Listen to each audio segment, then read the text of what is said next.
On en a parlé cette semaine, hein? L'inflation à 6,7, puis je vous ai dit comment je blâmais directement nos gouvernements, autant Justin Trudeau qui a printé de l'argent, qui est en train de nous endetter comme sans bon sens comme pays, et d'implanter un système où est-ce que tu n'as plus besoin de travailler pour être dédommagé d'un salaire, ou à tout le moins d'argent, que je blâmais directement François Legault de inculquer un système où est-ce que, hey, on shut down tout, puis au lieu de combattre, que ce soit un virus ou la maladie ou les mauvaises santé, par l'entraînement, la bonne nutrition, puis faire confiance au système immunitaire et à l'immunité sociale, qui en fait aurait probablement réglé nos problèmes bien avant et avec beaucoup moins de conséquences économiques, eh bien, j'ai reçu bien des messages, puis de gens qui me disaient, ben ouais, mais on fait quoi? Qu'est-ce qu'on fait? Je veux dire, on est prêt avec ça. Ben moi, je vous dis, il y en a une solution. Il y en a une solution, puis il faut s'auto-gérer. Il faut se protéger par nous-mêmes. Il faut que nous, on en parle, parce qu'en ce moment, il se passe quelque chose dont personne ne parle ou très peu. OK?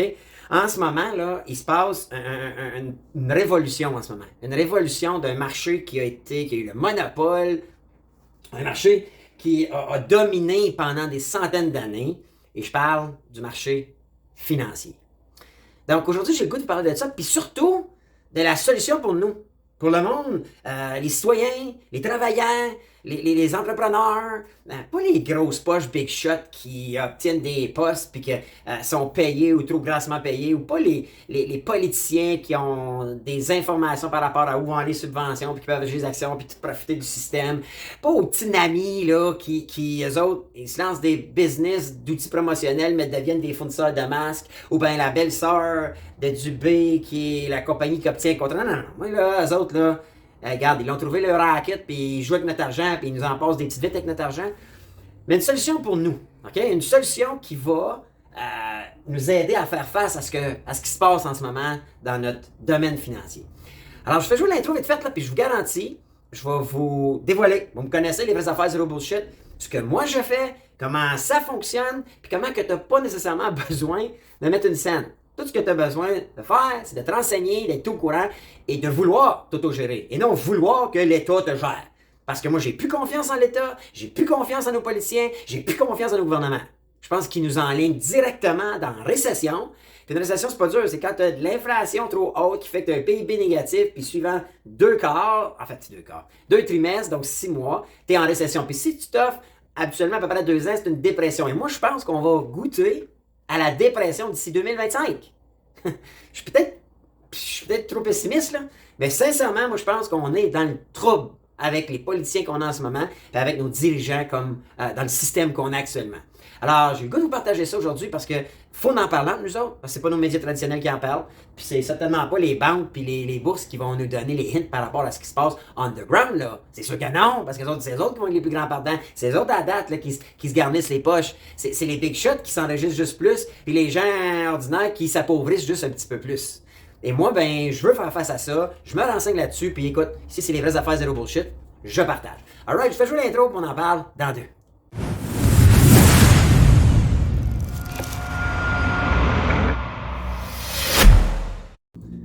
Hello la gang, c'est Bruno, les vraies affaires zéro bullshit, j'espère que vous allez bien.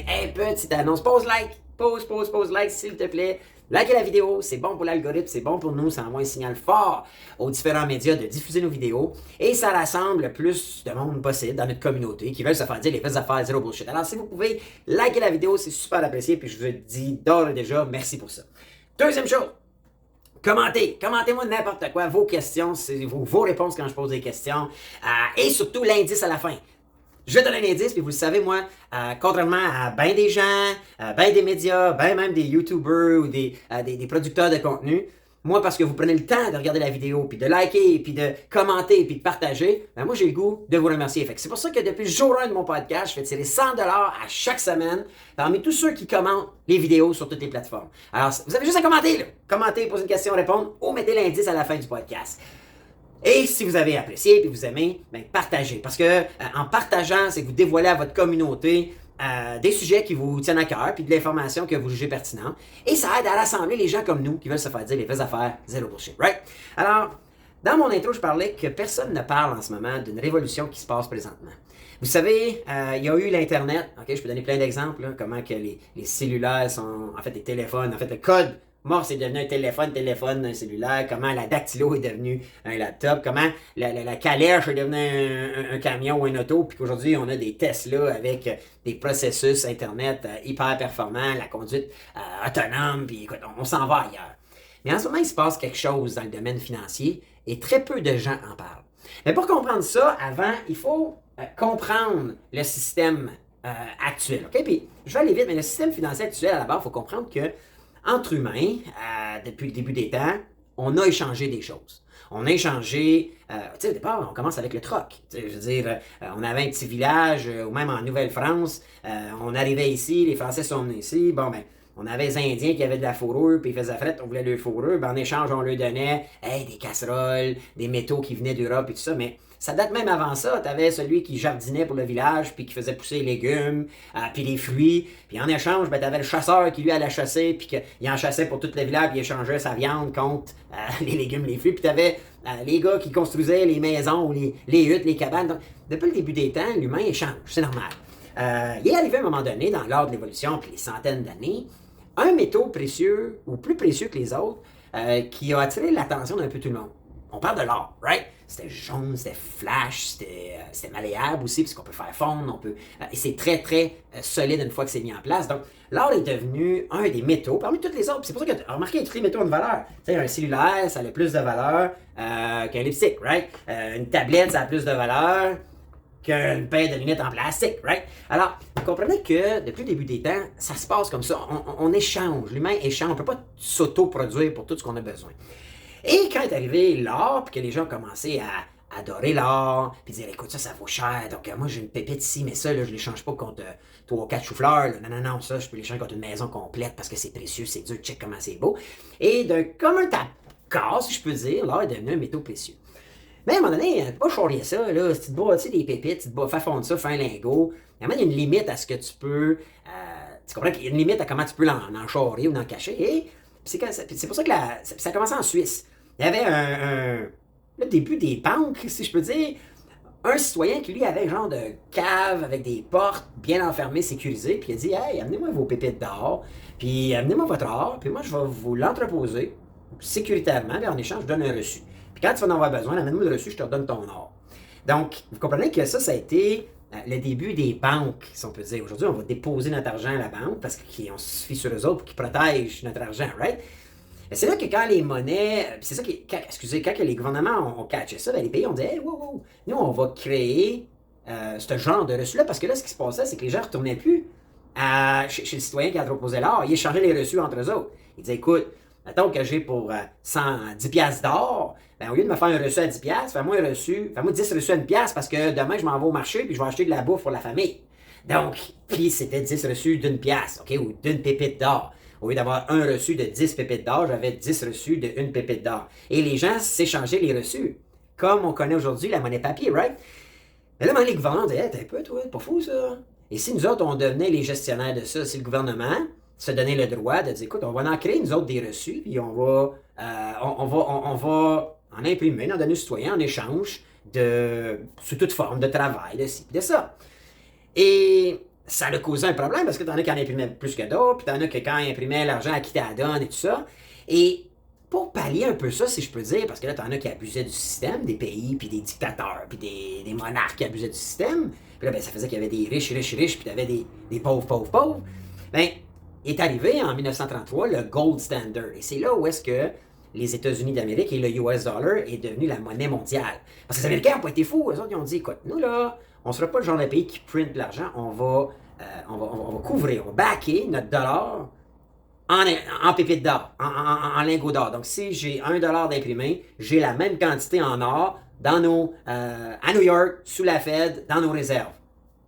Et c'est là où est-ce que, n'importe où dans le monde, les gens faisaient des transactions entre pays, puis ils disaient « Hey, le US dollar, il est sure shot, parce qu'il est backé par la même quantité d'argent que tu me donnes en or. » Puis de mémoire, là, ça avait été négocié à quelque chose comme 33 ou 35 l'once d'or. Aujourd'hui, on parle de 2000 l'once d'or. Fait que comprenez que quand l'ensemble de la planète avait cette garantie-là, le gold standard a été toute une stratégie pour les Américains, et c'est pour ça que dans le dernier 100 ans, ils sont la puissance mondiale, économique toujours bien. Par contre, en 1971, le président Richard Nixon a annoncé que, écoute, nous, on est assez puissants, on est assez forts, un ego bien fort, on ne backera plus notre dollar avec de l'or. On va tout simplement le backer nous comme pays. Alors, et ça a fait son temps. Les gens disaient, les États-Unis, c'est la puissance mondiale, puis là, ben, il y a eu la guerre froide avec les Russes, tout ça, mais à la base, les gens avaient confiance en les États-Unis et ça fait son temps. Jusqu'à un moment donné où il est arrivé quelque chose, un événement déclencheur, si je peux dire, qui est le crash immobilier de 2008. Et quand ça s'est arrivé, ben, George Bush Jr. a pour la première fois imprimé de l'argent pour couvrir le crash économique ou le crash immobilier qui se passait avec les primes et les subprimes puis tout ça aux États-Unis.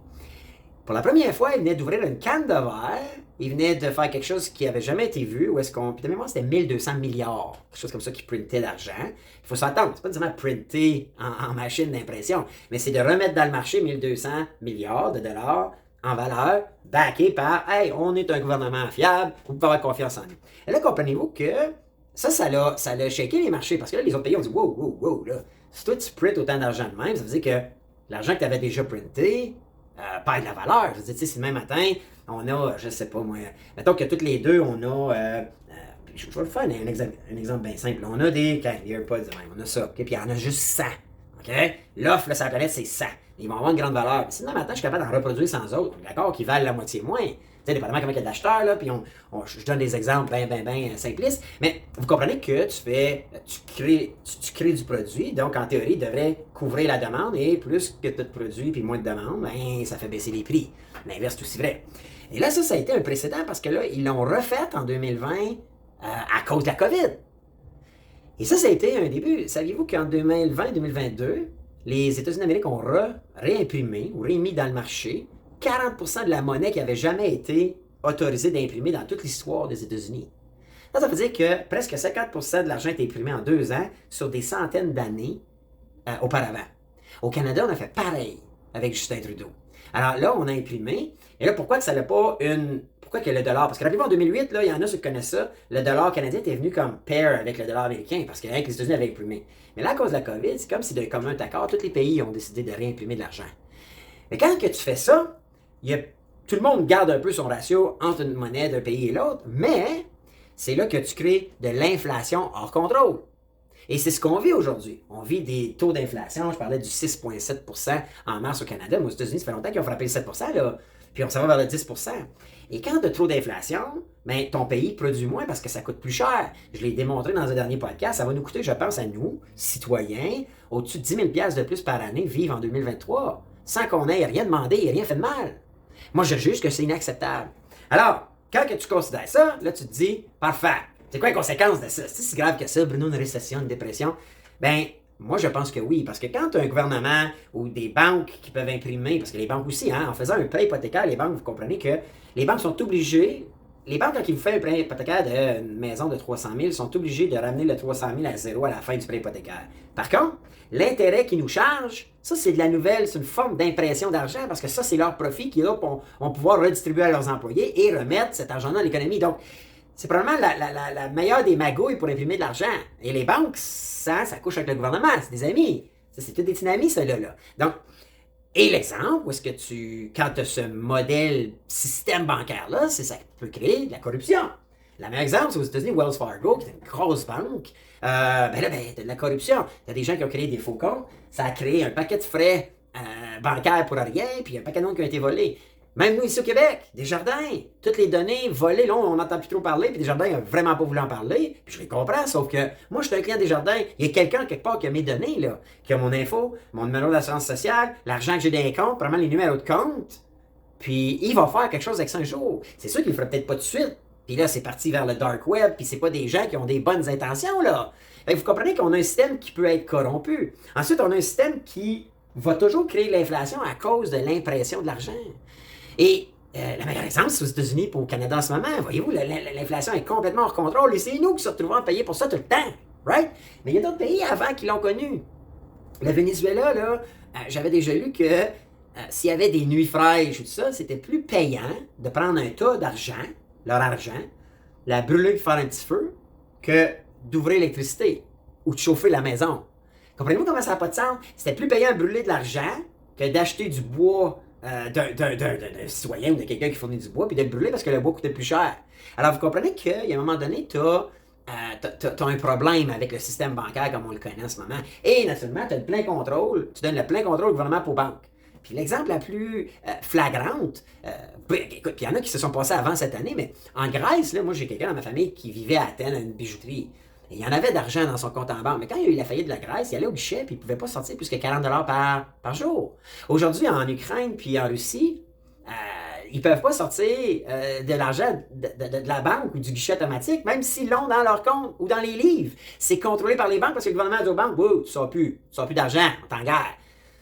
Puis pensez pas que ça peut pas nous arriver, parce que regardez le convoi des camionneurs qui a eu lieu à Ottawa, comme ça pour ou contre le débat, c'est pas ça la question. La question, c'est qu'ils ont gelé des comptes. Ils ont gelé des comptes de gens qui avaient leur argent dans la compte des banques, parce que le gouvernement a le plein contrôle.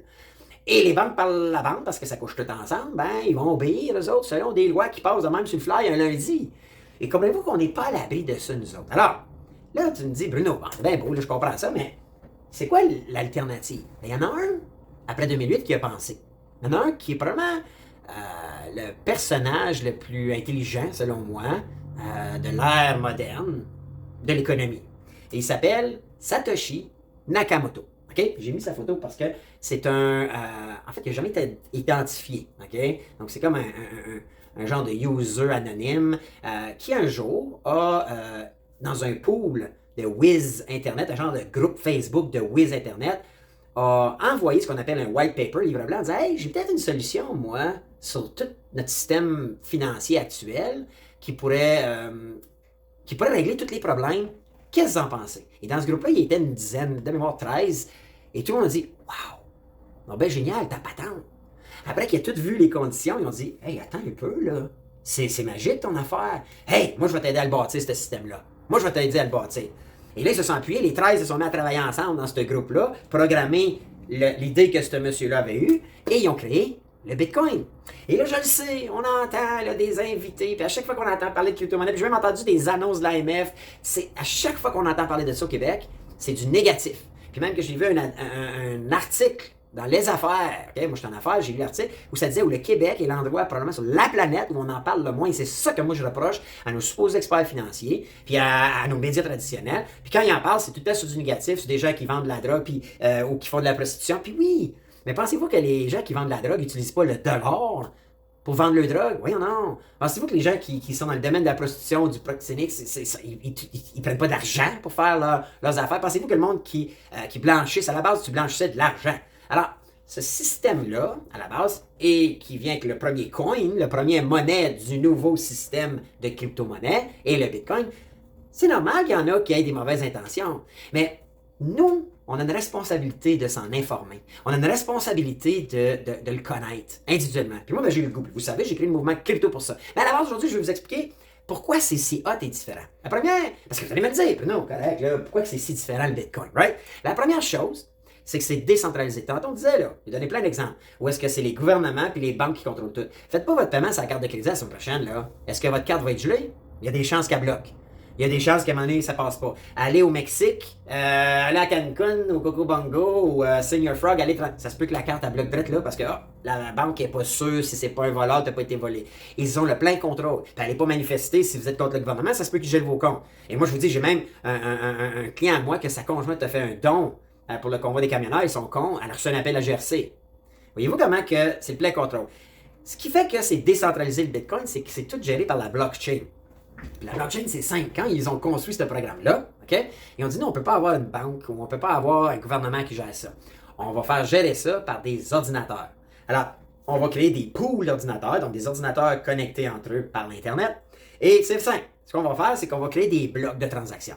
Fait qu'à chaque fois que les gens vont faire des transactions partout sur les réseaux, on va avoir des ordinateurs qui vont venir confirmer les transactions. Donc, si moi, je m'en vais au Tim Hortons et je vais acheter un café, ou au McDonald's, puis je veux me payer une traite de Big Mac, parce que j'aime ça le Big Mac une fois de temps en temps, ben, faut qu'on puisse dire, écoute, de mon portefeuille crypto au commerçant, moi j'ai les sous, et lui accepte les sous, donc le pool d'ordinateur, qui s'appelle blockchain, va certifier et confirmer la transaction, et parce qu'il fait ça, il se fait payer en récompense en Bitcoin.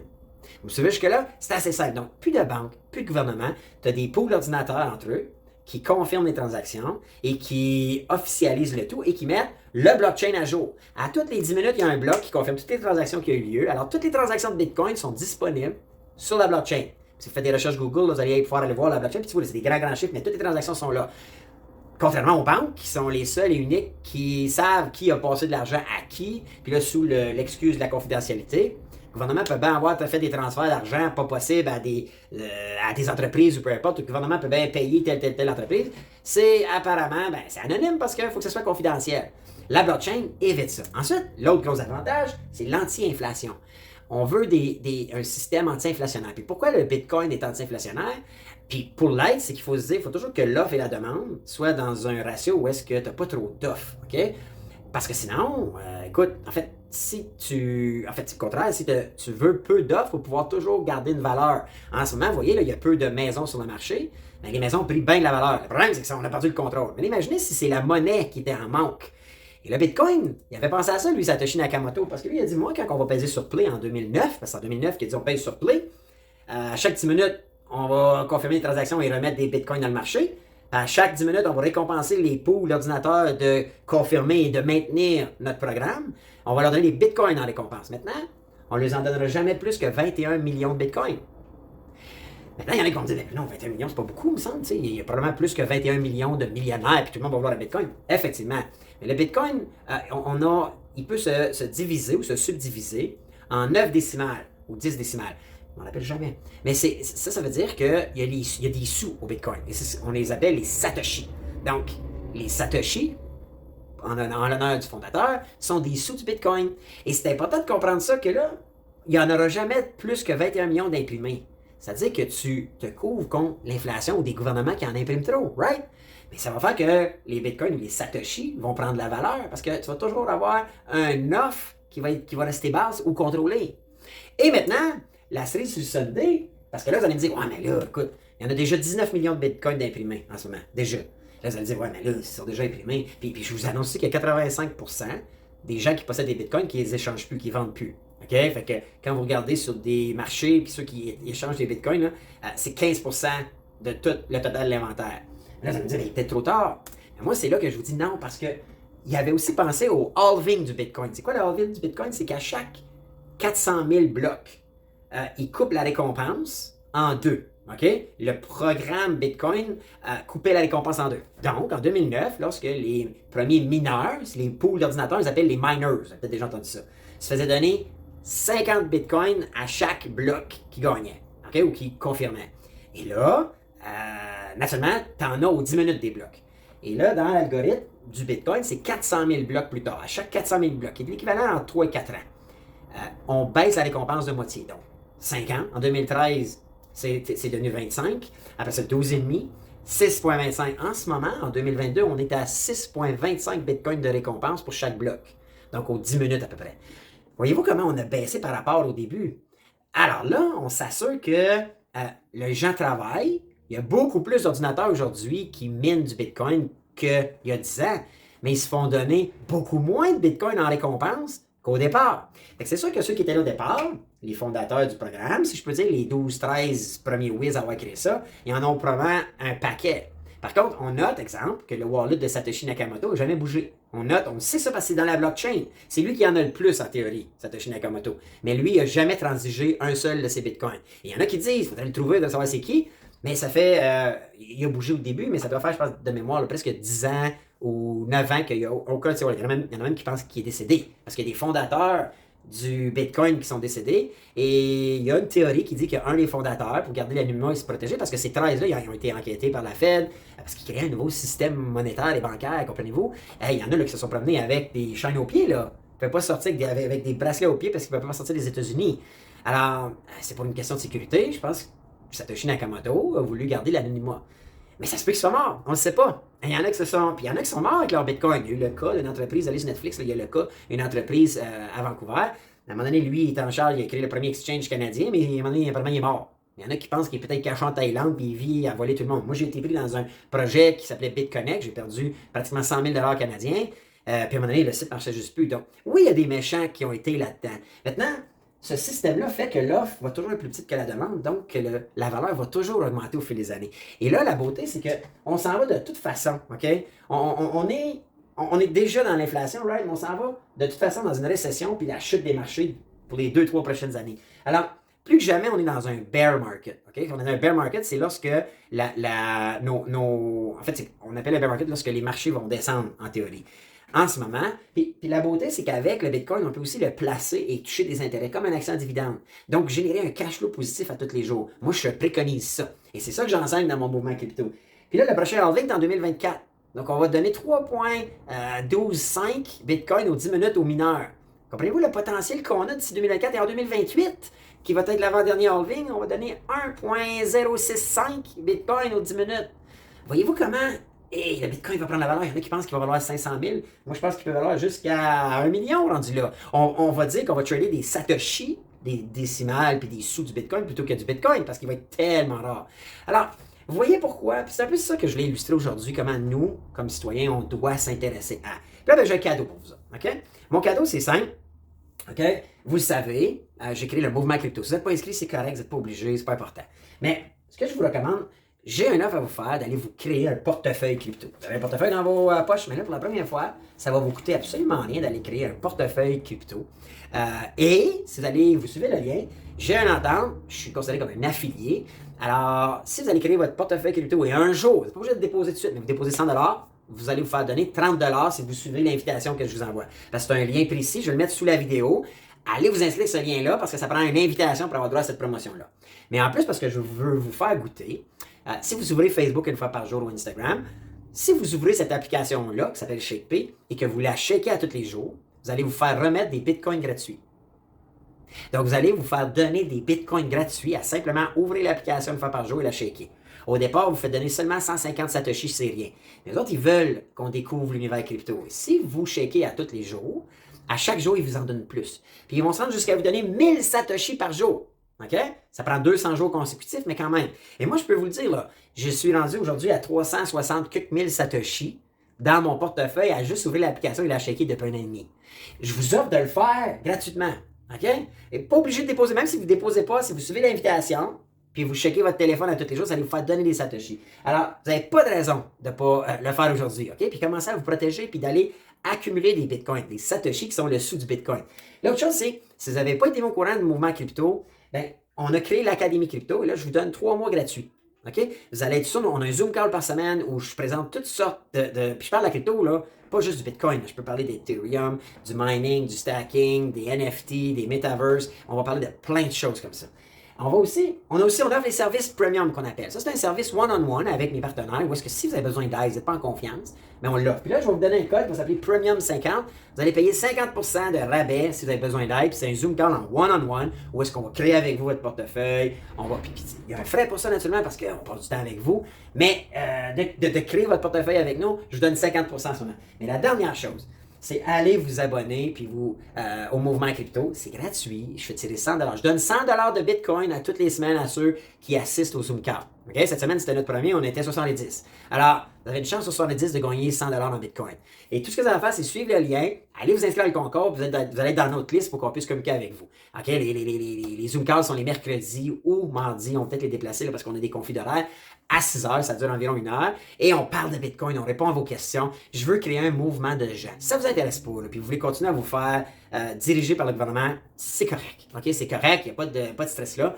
Mais moi, ce que je vous recommande, c'est de prendre en charge votre avenir financier, ou à tout le moins de vous renseigner. Ça ne vous coûte rien de vous renseigner, puis là, je vous donne même une opportunité de gagner des Bitcoins gratuitement, sans même déposer une scène. Alors, c'est ça avec le goût de vous parler aujourd'hui. Puis pour l'indice, parce que là, vous allez mettre l'indice, vous allez mettre dans les commentaires l'indice #Bitcoin. OK? #Bitcoin. Puis moi, vous savez, la semaine prochaine, quand je vais faire un autre podcast, je vais donner 100 $ juste pour avoir commenté. Puis si vous avez des questions, posez-les. Et sinon, si c'est des questions par rapport à la crypto, ben inscrivez-vous au mouvement crypto puis soyez-y. Sur le Zoom Call, c'est plus facile, je peux répondre. On est le live, puis j'ai mes partenaires avec moi, on a des modérateurs, on est capable de vous aider là-dedans. Alors, j'avais le goût de parler de ça aujourd'hui parce que c'est quelque chose qui nous touche. Je trouve qu'on en parle, les médias traditionnels en parlent, mais vous remarquerez, là, il n'y a pas grande solution, mis à part, go with the flow, puis on va être prêt avec ça tout à l'heure.